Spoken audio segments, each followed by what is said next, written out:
आरहत वाङ्मय में कहा गया है, पंचासव परिन्नाया तिगुत्ता छसु संजया पंच निगहना धीरा निगंथा उज्जुदंशनो। नौका में छेद होता है तो वह नौका अगर पानी में आगे बढ़ेगी, उसमें कोई यात्री आदि बैठे होंगे तो खतरा हो सकता है। वह सच्छिद्र नौका डुबोने वाली बन सकती है। नौका निश्छिद्र होती है, ठीक होती है, चालक भी ठीक होता है, और भी अनुकूलताएं होती हैं, तो वह नौका उसमें स्थित लोगों को पार पहुंचाने वाली हो सकती है। तो नौका तो दोनों ही नौका ही हैं, परंतु नौका नौका में अंतर है। यह छेद जो होता है, अब छेद कहीं कहीं का छेद अच्छा भी हो सकता है, कहीं कहीं का छेद अच्छा नहीं भी होता। चलनी है, वो छानना है आटे को, वहां छोटे छोटे छेद भी हैं, तो वे उपयोगिता पूर्ण हैं। तो छेद होना या नहीं होना, विशालता का होना या संक्षिप्तता का होना, ये सापेक्ष चीजें हैं। बस उनकी उपयोगिता है तब तो छेद भी ठीक है, उपयोगिता है तो विशालता भी ठीक है, उपयोगिता है तो निश्छिद्रता भी ठीक है, और उपयोगिता है तो संक्षिप्तता भी ठीक है। पंडाल विशाल है तो विशालता की उपयोगिता है, तो कहीं कहीं एक छोटे हॉल की भी उपयोगिता हो सकती है। 20-25 सांसदों की कोई छोटी सी अनुव्रत के संदर्भ में गोष्ठी करनी है, अनुव्रत संसदीय मंच की भी बात, 20-25 सांसदों की मीटिंग करनी हो, कुछ मंत्रियों की अनुव्रत के संदर्भ में गोष्ठी करनी हो, छोटी सी गोष्ठी है डायलॉग के रूप में, तो वहां विशाल पंडाल में आकर बैठना अपेक्षित नहीं है।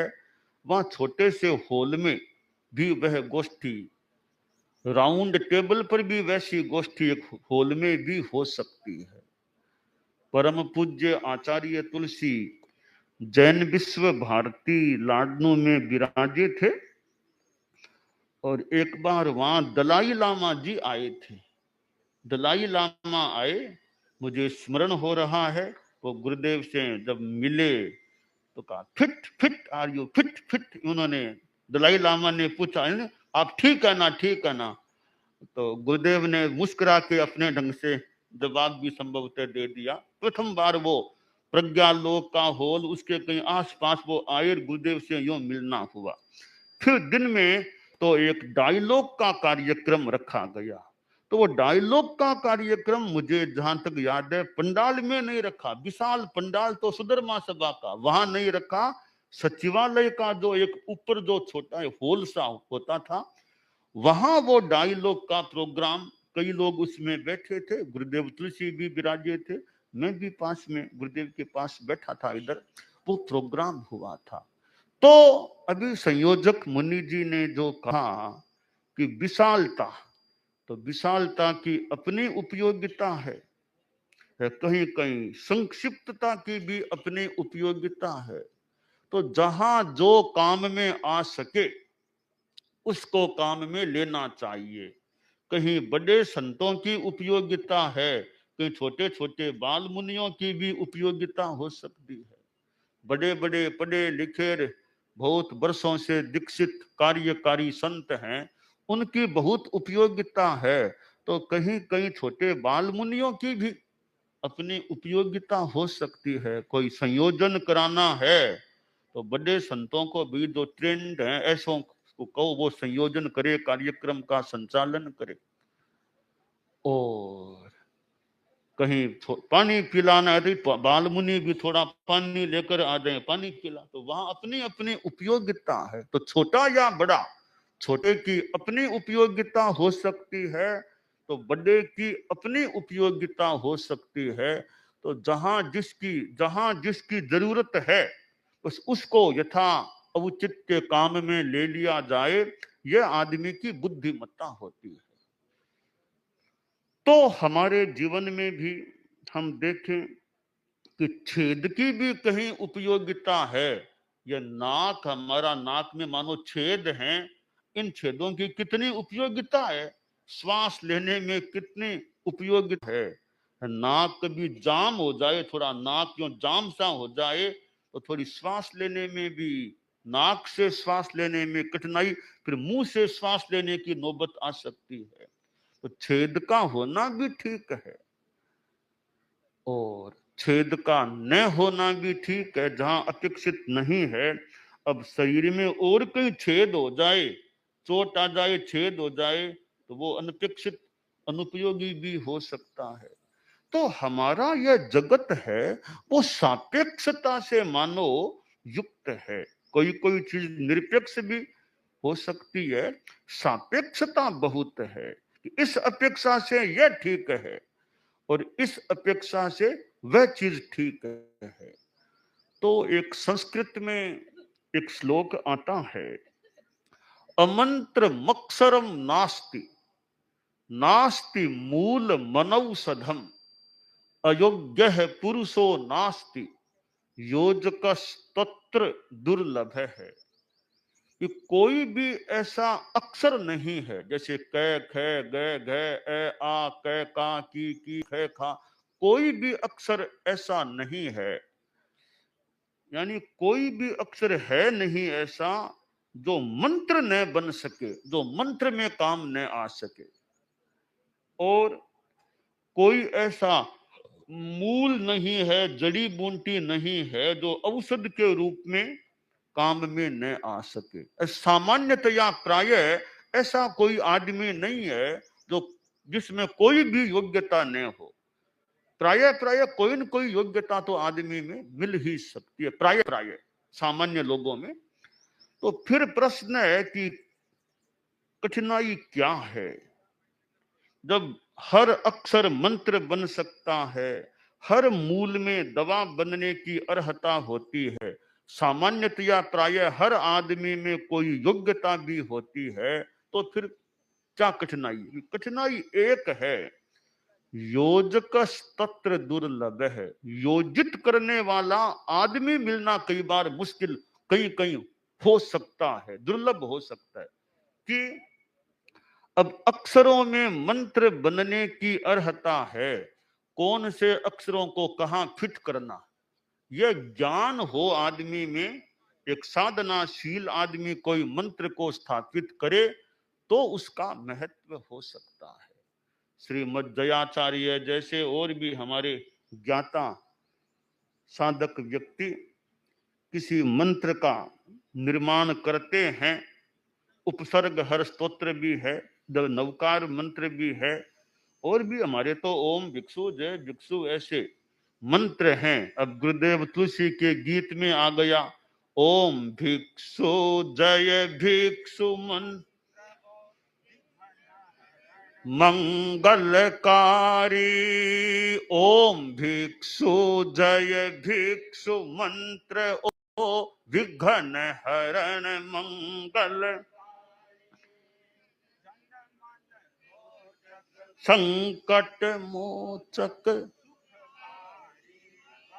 भयहारी, हो संतान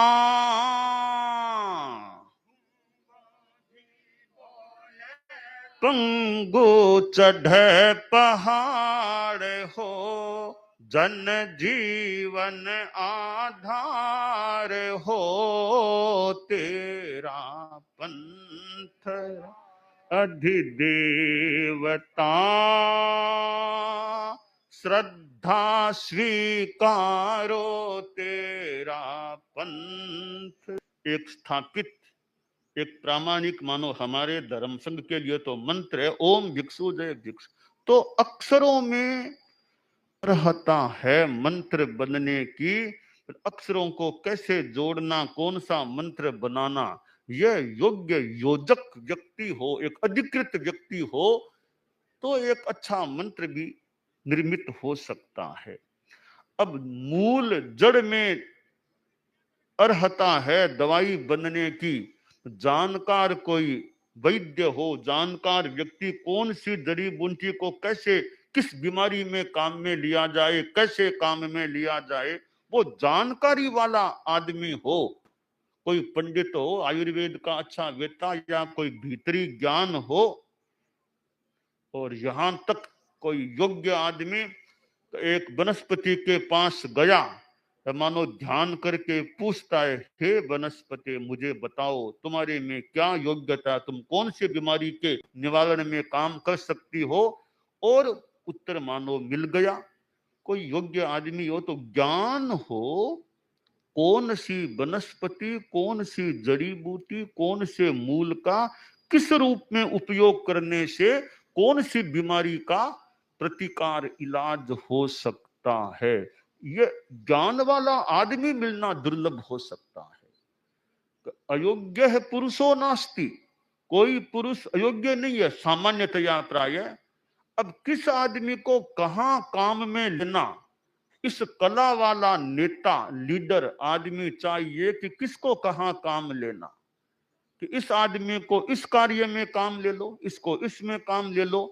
वो उपयुक्त क्षेत्र में उसको नियोजित किया जाए तब तो वो उपयोगी बन सकता है। अनुपयुक्त में उसको नियोजित कर दे तो विपर्यय हो सकता है और गड़बड़ी हो सकती है। एक विद्वान पढ़ा लिखा व्यक्ति है, बहुत विद्वान है, अच्छा वक्ता है, उसका बड़ी परिषद में भाषण कराओ तब तो उसकी उपयोगिता है।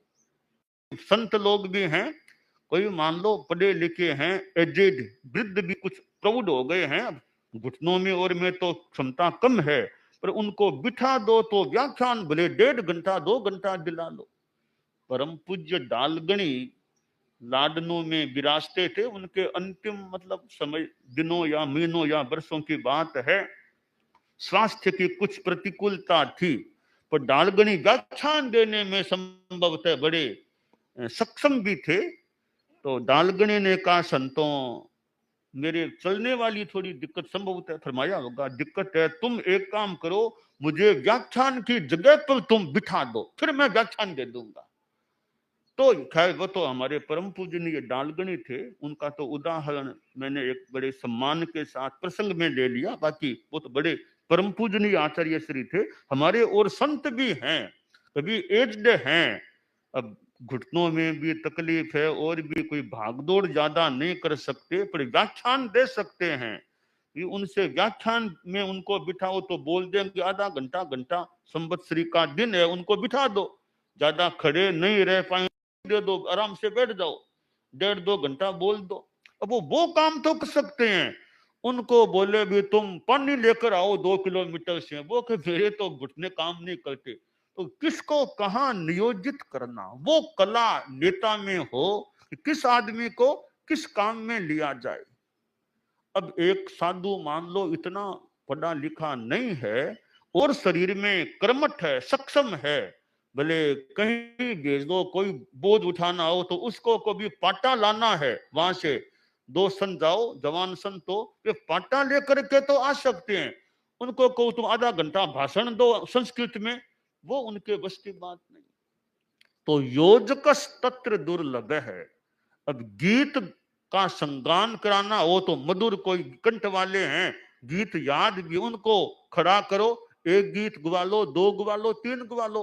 वो हो गीत संध्या हो गीत, उनको बिठा दो, 5-7 गीत गा देंगे, वो गीत गा सकते हैं। मान लो और कोई काम जो उनके फिट नहीं, वो काम कराओगे तो वो कैसे कर पाएंगे। इसलिए वो सुंदर एक चिंतन दिया कि योजकस तत्र दुर्लभ, आदमी में योग्यता होती है प्राय, किसकी कहाँ उपयोगिता, यह ध्यान देने की बात होती है। अब पत्थर है, अनेक प्रकार के पत्थर हैं, अब किस पत्थर को मूर्ति के रूप में काम में लेना है, किसको नीचे आंगन में काम लेना है, तो वो जिसकी जो जितनी योग्यता अर्हता हो उस हिसाब से उपयोग किया जाए तो आदमी उपयोगी भी बन सकता है। तो योग्यता अर्हता विशालता की भी अपनी उपयोगिता हो सकती है, तो संक्षिप्तता की भी अपनी उपयोगिता हो सकती है। बड़ा प्रोग्राम करना है, आम जनता आमंत्रित है, बड़ा प्रोग्राम है, आने वाले भी संभावित लोग बहुत हैं, तो बड़ा पंडाल भी उपयोगी, जहां 20,000 25,000 मर्यादा महोत्सव का प्रोग्राम करना है, बॉम्बे जैसे महानगर में करना है, वहां इतना विशाल पंडाल अगर है जहां 25,000 भी बैठ सकें, तो उस पंडाल की अपनी उपयोगिता है। भी इतने लोग आने वाले हो सकते हैं, तो बड़ा पंडाल चाहिए, बड़ा महानगर है, ज्यादा लोग आ सकते हैं, आएंगे तो उतनी तैयारी रखनी पड़ सकती है। और भाई कुछ मंत्रियों के साथ एक मीटिंग करनी है, किसी राज्य के एक केंद्र के मंत्रियों की मीटिंग कभी अनुव्रत के बारे में करनी है, तो एक हॉल में भी वो की जा सकती है। तो विशालता की भी अपनी उपयोगिता है, तो संक्षिप्तता की भी उपयोगिता। कैसे? 2-3 घंटा तो मान लो जब तक प्रोग्राम चले तब तक तो पंडाल की उपयोगिता है। पंडाल के प्रोग्राम के बाद संतों को ठिकाने में जाना, तब कहे नहीं पंडाल में बैठे रहो, यहीं बैठे रहो, तो दिक्कत हो सकती है ना। तो वहां से एक छोटा अच्छा मकान मिलेगा, कमरे मिलेंगे, तो आराम से रह पाएंगे। वो दिन भर पंडाल, दोपहर में पंडाल क्या काम आएगा, इतने तप जाएगा, या कैसे तो संत आहार करेंगे, तकलीफ पा सकेंगे, कहीं चींटियां कहीं कुछ। तो वहां उस मकान की ज्यादा उपयोगिता हो सकेगी, जहां कमरे हैं, छोटे हॉल हैं, वहां आराम से संत रह सकते हैं। तो ये एक सापेक्षता हमारे जीवन में जुड़ी हुई है कि कहीं किसी की उपयोगिता और कहीं किसी की उपयोगिता। कभी गाड़ा नाव में, कभी वो नाव गाड़ा में, जब जैसी उपयोगिता हो वैसा करना हो सकता है। तो यह छेद हमारे तात्विक चिंतन में हम जाएं तो आश्रव एक प्रकार का छेद है। आश्रव से कर्मों का बंध होता है, तो खास करके पाप कर्मों का बंध हो, उसको रोकने का प्रयास हो, संबर की साधना हो। और संबर है वो 5वें गुणस्थान में तो सम्यक्त्व संबर भी है, देश वृत्ति संबर भी है। और तो मिथ्यात्व का भी निरोध हो, त्याग हो, समरण हो जाए, तो सम्यक्त्व संबर भी आ सकता है। और यो क्षायिक सम्यक्त्व चौथे गुणस्थान में भी हो सकती है। कितनी बड़ी बात है, चौथा गुणस्थान जो श्रावक भी नहीं है, उस जीव में भी क्षायिक सम्यक्त्व भी हो सकती है, बहुत बड़ी सर्वोच्च सम्यक्त्व। कोई यह पूछे सम्यक्त्वों में सर्वोच्च सम्यक्त्व कौन सी है, हमारे मुनि मदन कुमार जी भी बैठे हैं, जो ऐसे हमारे कई तत्व ज्ञान और बातों में, तो सर्वोच्च सम्यक्त्व कौन सी है। गुरुकुलवास में तो हमारे संत हैं कई, मुनि दिनेश जी जैसे, तत्व ज्ञान में नारायण में भी कई कई हमारे संत कोई कोई हैं ऐसे अच्छे हैं, अपने अपने विषय में हैं, तो मुनि मदन कुमार जी भी हैं। और तो जो इधर तत्व ज्ञान में कुछ कुछ गहराई से, तत्व ज्ञान की बातों में थोड़ा गहराई से चिंतन करने वाले, कुछ सुझाव देने वाले, प्रश्न रखने वाले, ऐसे जो भी। तो चौथे गुण स्थान में भी क्षायिक सम्यक्त्व। कोई ये पूछे कि सर्वोच्च सम्यक्त्व कौन सी, मदन जी बताओ, सर्वोच्च सम्यक्त्व कौन सी है सब सम्यक्त्व में? है क्षायिक सम्यक्त्व से बड़ी कोई सम्यक्त्व नहीं होती है, तो क्षायिक सम्यक्त्व सर्वोच्च है। और 14 गुणस्थानों में सर्वोच्च कौन सा गुणस्थान है? तो 14वां गुणस्थान सर्वोच्च है, क्योंकि वहां सारे संबर हो जाएंगे, संपूर्ण संबर, खासकर 5 संबर हैं, पांचों संबरों की विद्यमानता 14 गुणस्थानों में एकमात्र 14वें गुणस्थान में होती है, और किसी भी गुणस्थान में पांचों के पांचों संबर एक साथ हो नहीं सकते। अयोग संबर तो पूर्ण रूपेण 14वें गुणस्थान में ही होता है। तो आश्रमों को रोकने के लिए संबर की साधना हमारी आगे बढ़ती रहे, पुष्ट हो, जब तक मंजिल न मिले तो हम निश्छिद्र बनने का प्रयास करें, यानी आश्रमों को रोकने का प्रयास करें। यह हमारे लिए कल्याणकारी हो सकता है। दानान षट्ठम अभयपयाणम सच्चे सुया अणवज्जं वयन्ति तवे सुया उत्तम बंभचेरम लोगुत्तमे समणेनाय पुत्ते।